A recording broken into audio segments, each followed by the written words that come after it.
দ্রবণে 18 গ্রাম গ্লুকোজ, যার আণবিক ভর বলেছে 180 আছে।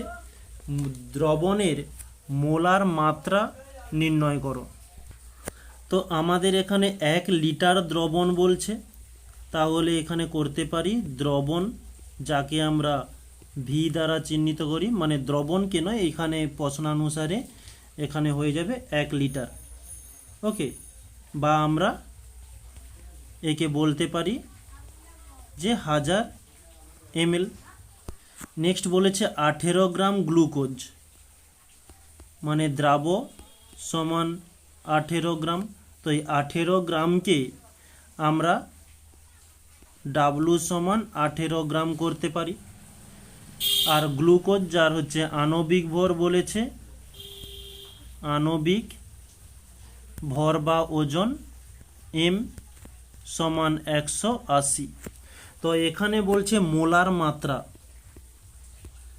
মোলার মাত্রা, যাকে আমরা মোল পার লিটার বলি, বা একে আমরা মোলারিটিও বলে থাকি। ওকে, একই নাম, সমান জিজ্ঞাসা চিহ্ন।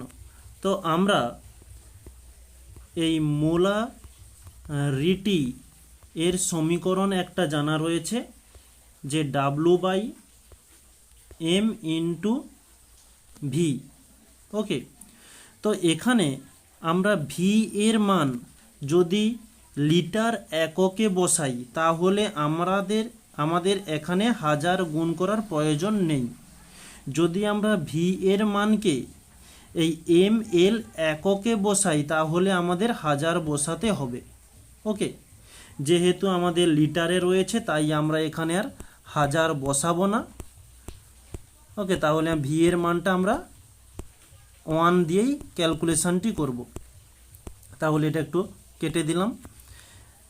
তাহলে এই ডাব্লু এর মান পেয়ে যাচ্ছি 18, এম এর মান পেয়ে যাচ্ছি যে 180, ইন্টু ভি এর মান 1 লিটার, লিটার এককে বসাচ্ছি, তাই আমাদের 1000-এর কোনো স্বাদ নেই।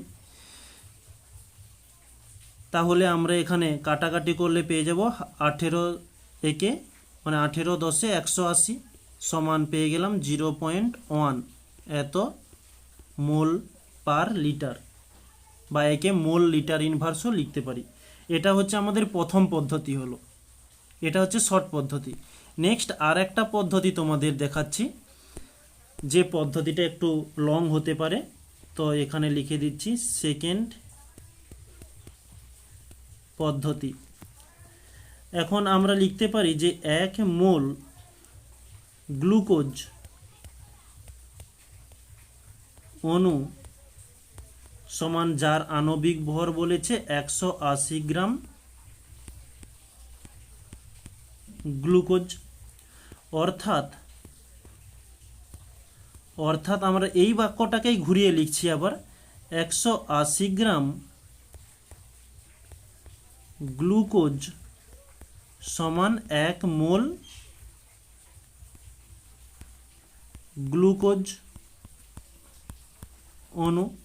তাহলে 1 গ্রাম গ্লুকোজ সমান কত হবে? 1/180 মোল গ্লুকোজ অণু।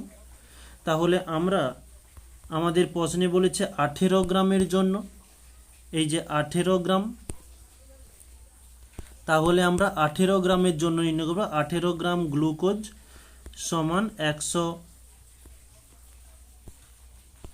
মানে 1/180 ইন্টু 18। তো 18 একে 18 শূন্য চলে এলো, তাহলে আমরা পেলাম 0.1 এত মোল গ্লুকোজ অণু। এখন নেক্সট পেজে আমরা লিখতে পারি, যে প্রশ্নের মধ্যে বলেই দিয়েছে 1 লিটার, যে 1 লিটার জলীয় দ্রবণে, এই যে 1 লিটার দ্রবণে 18 গ্রাম গ্লুকোজ আছে। আর এই 18 গ্রাম গ্লুকোজ সমান কি, আমরা কি নির্ণয় করেছিলাম এখানে, এই যে 18 গ্রাম গ্লুকোজ সমান 0.1 মোল। তাহলে আমরা এখানে এই 18 গ্রাম গ্লুকোজের পরিবর্তে 0.1 মোল লিখব, আর কিছুই নয়। এটা একটু ব্যাক মেরে দিই। তাহলে এখানে করব 0.1 মোল গ্লুকোজ দ্রবীভূত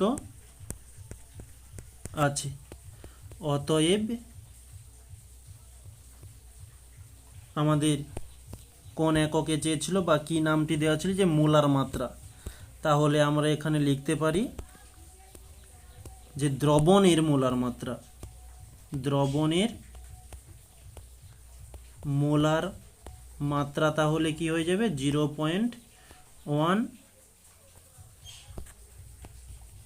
মোল পার লিটার, বা আমরা লিখতে পারি 0.1 মোল লিটার ইনভার্স। ওকে, এই হচ্ছে আমাদের অ্যান্সার। নেক্সট